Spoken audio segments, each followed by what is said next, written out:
The sound of paper ripping was oddly satisfying, like I was tearing away a piece of the future I'd never have.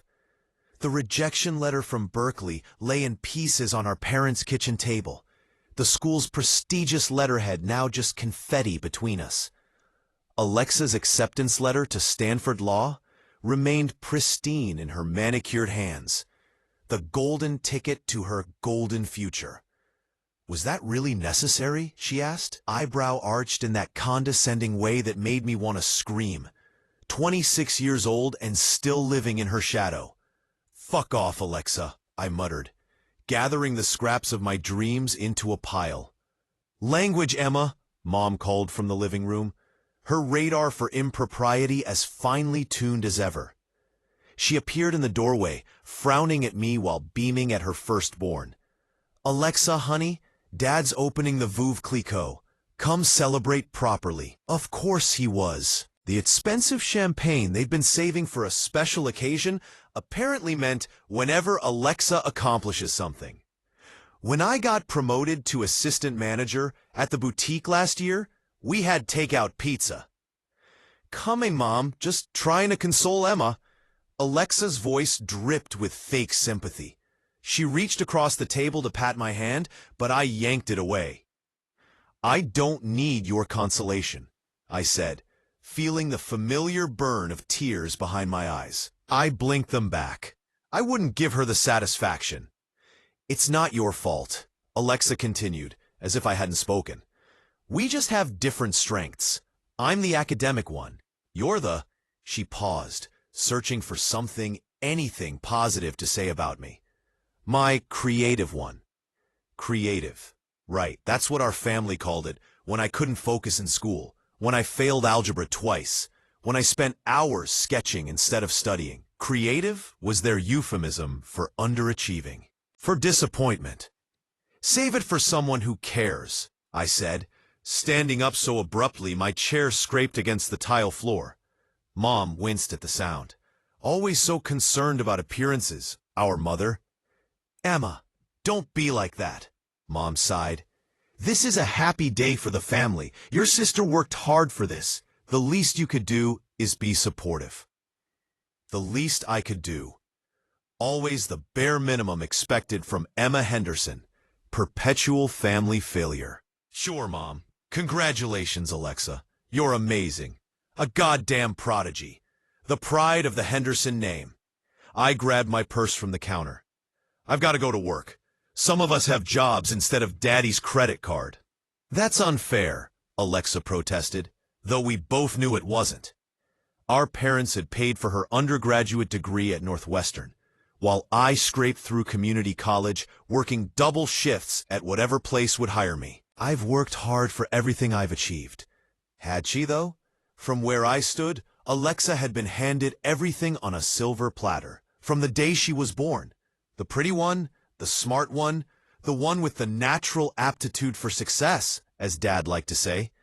Meanwhile, I was diagnosed with ADHD in 3rd grade, struggled through school with minimal support because my parents didn't believe in labels, and was constantly compared to my perfect older sister.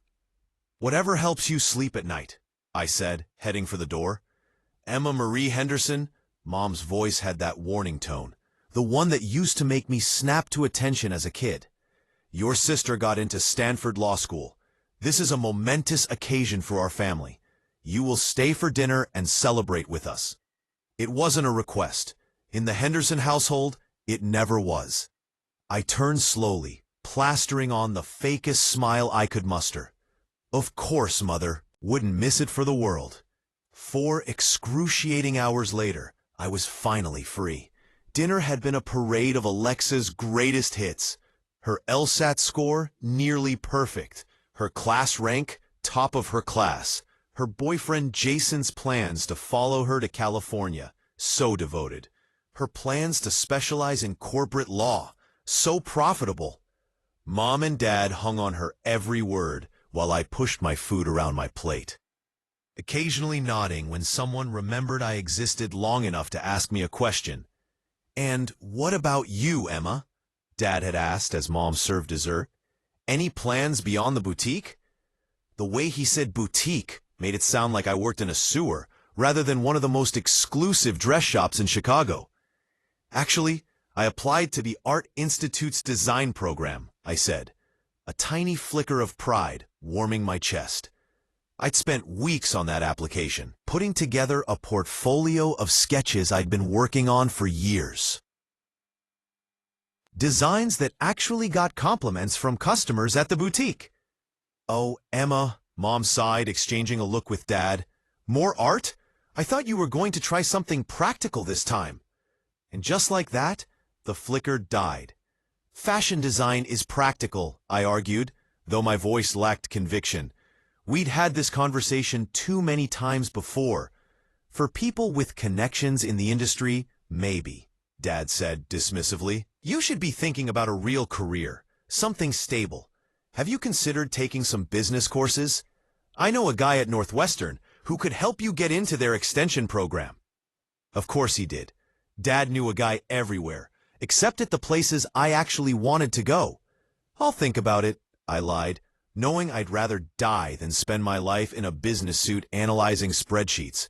That was Alexa's world, not mine. "You should," Mom nodded approvingly. "Alexa, tell everyone about your scholarship offer again." By the time I escaped, I was vibrating with a toxic mix of resentment, jealousy, and tequila shots I'd sneaked in the kitchen when Mom wasn't looking. I shouldn't have driven home, but my crappy apartment was only a few miles away, and I couldn't stand another minute in that house. The studio I rented was in a neighborhood my parents refused to visit. Not safe. Dad had declared after driving me there with my meager belongings 3 years ago. What he meant was not affluent enough for a Henderson, but I liked it. The building was old but had character, with large windows that flooded my small space with light during the day, perfect for sketching. The rent was just within reach if I worked enough hours at the boutique and picked up occasional waitressing shifts at the cafe downstairs. Tonight, the apartment felt especially empty. I tossed my keys on the second-hand coffee table and kicked off my heels, the ones I'd saved for months to buy, because they made me feel like someone who had her shit together.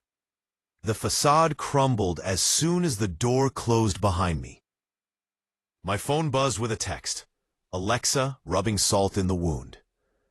"Sorry if things got awkward at dinner. Mom and Dad mean well. Maybe I can help you with some applications for business school? Love you, sis." I threw the phone across the room. It hit the wall with a satisfying crack, but didn't break, sturdy like Alexa.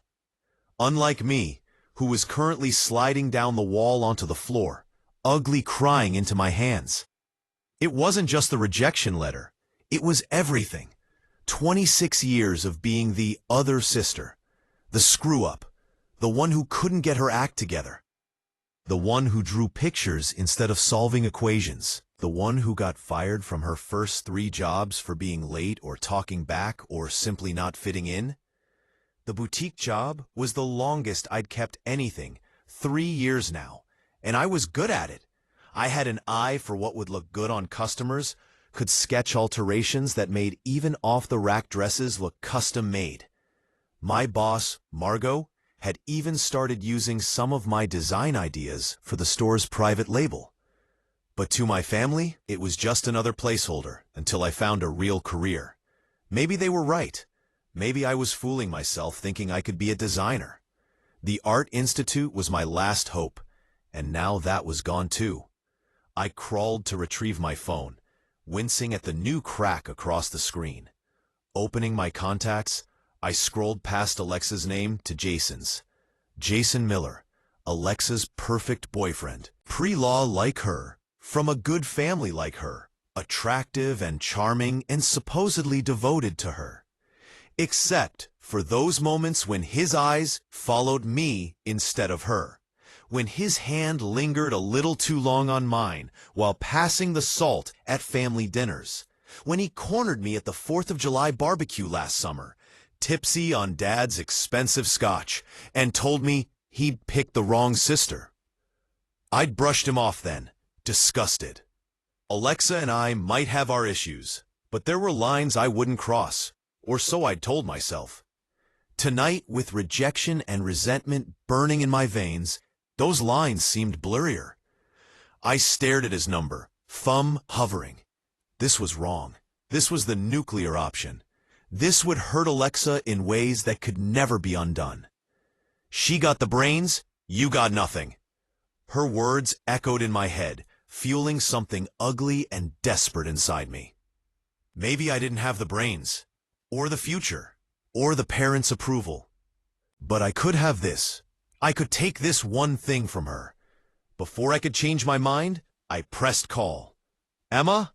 Jason answered on the third ring, his voice a mix of surprise and something else. Interest. Everything okay? It's late. Not really, I said, my voice steadier than I felt. I had a shitty night. Ah, the Stanford celebration dinner, he said knowingly. He'd been invited, but had some study group he couldn't miss. Lucky him. How bad was it? Epic levels of Henderson family dysfunction, I laughed bitterly. The usual Alexa worship service. He made a sympathetic noise. Sorry I couldn't be there to run interference. Would you have? I asked, suddenly curious. Taken my side for once? A pause. You know it's complicated. Yeah, I sighed. Everything's complicated. Another pause, longer this time. Are you drunk? You sound different. I'm something, I admitted. Not sure drunk covers it. More like done. I'm done being the family charity case, the cautionary tale, the before picture in Alexa's perfect life story. Emma, do you remember what you said to me at the barbecue last summer? I interrupted, heart pounding so hard I could feel it in my fingertips. The silence stretched. I could hear him breathing. I said a lot of things that night, he finally said, his voice lower. I'd had a lot to drink. You said you picked the wrong sister, I reminded him. Did you mean it? Another long silence.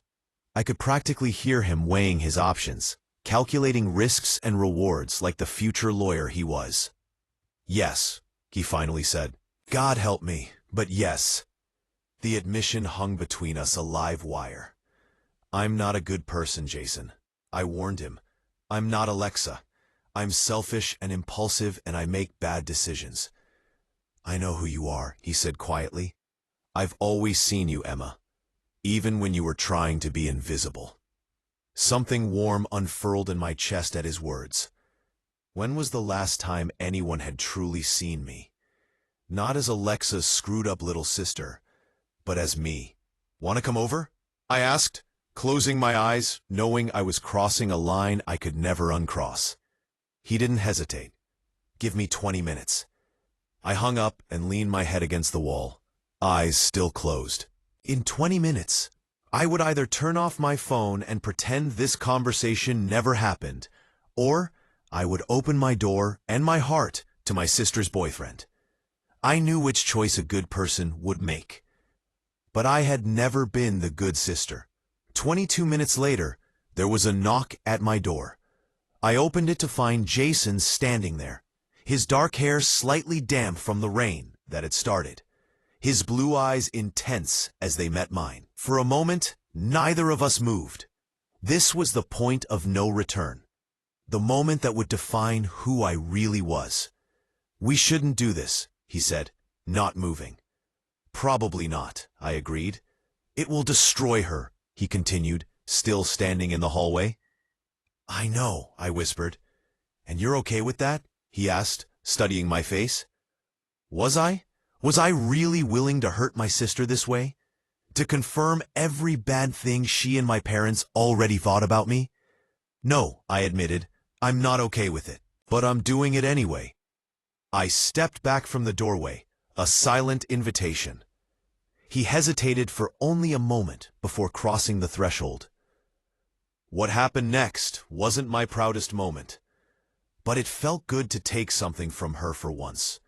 To be chosen over Alexa, even if it was by her sleazebag boyfriend who clearly didn't deserve her anyway. The affair lasted 3 months. Secret meetups whenever Alexa was studying late. Hurried texts. The thrill of getting away with it almost outweighed the guilt. Almost. Then, Alexa found out. A careless text I sent that she saw on his phone. The confrontation was brutal. She showed up at my apartment at 2 a.m., mascara streaking down her face. "How could you?" she screamed, pushing past me into the apartment. "My own sister?" "I'm sorry," was all I could say. And I was sorry. Sorry I got caught. Sorry I hurt her. Sorry our relationship was so broken that I thought this would make me feel better. She called me every name in the book, said I was dead to her, said I'd always been jealous, always tried to sabotage her happiness because I couldn't create my own. And the worst part? She wasn't wrong. After that night, Alexa cut me off completely. Blocked my number, told our parents some sanitized version of what happened that made me the villain, which, fair, I was, and her the victim. Mom called me crying, asking how I could do such a thing. Dad didn't call at all. For a while, I leaned into being the bad guy. If everyone already thought I was a selfish bitch who ruined her sister's life, why not embrace it? I quit my dead-end retail job. Stopped pretending I had goals or ambitions. Started bartending at this dive bar downtown where the tips were good and no one asked questions about my family. That's where I met Marcus. He wasn't my usual type. Quiet, thoughtful. A regular who came in Tuesdays and Thursdays, always ordered the same whiskey neat and left the generous tip. He was a few years older than me, with kind eyes that crinkled at the corners when he smiled. The first time we really talked, he asked me why someone who clearly hated bartending was bartending. "What makes you think I hate it?" I asked, defensive. "You sigh every time someone orders a complicated drink. You check the time every 15 minutes. And you've got this faraway look, like you're thinking about being anywhere but here." I was taken aback by how closely he'd been watching me. "Maybe I just hate people," I deflected. "Nah," he said, taking a sip of his drink. "You're nice to the old guys and the nervous first daters. You hate something else, maybe yourself." That hit too close to home. I walked away to serve another customer. But when I came back, he was still there. Not pushing, just waiting. "I ruined my sister's life," I found myself saying. "And now, I'm paying for it." He nodded, like this made perfect sense. "How's that working out for you?" "The paying for it part?" "Not great," I admitted. "But I'm not done yet." That was 6 months ago. Since then, I've been working on my own path.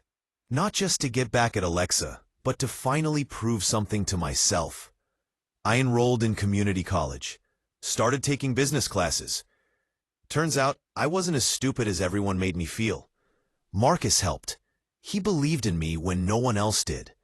When I told him my plan, he didn't tell me I was crazy or vindictive. He just asked if it would make me happy. I didn't have an answer then. I'm still not sure.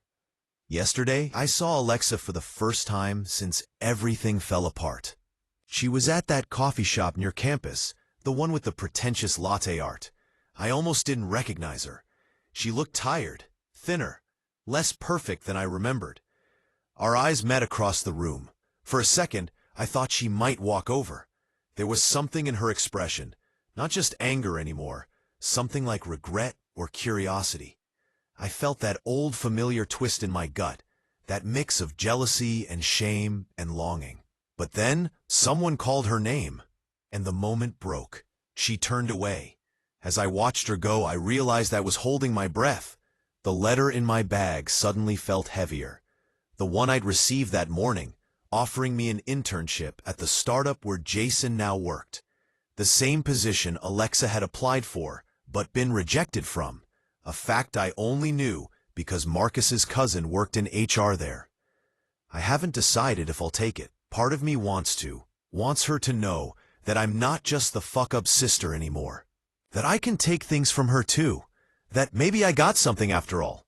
But another part wonders if there's a different ending to this story. One where revenge isn't the point. My phone buzzes.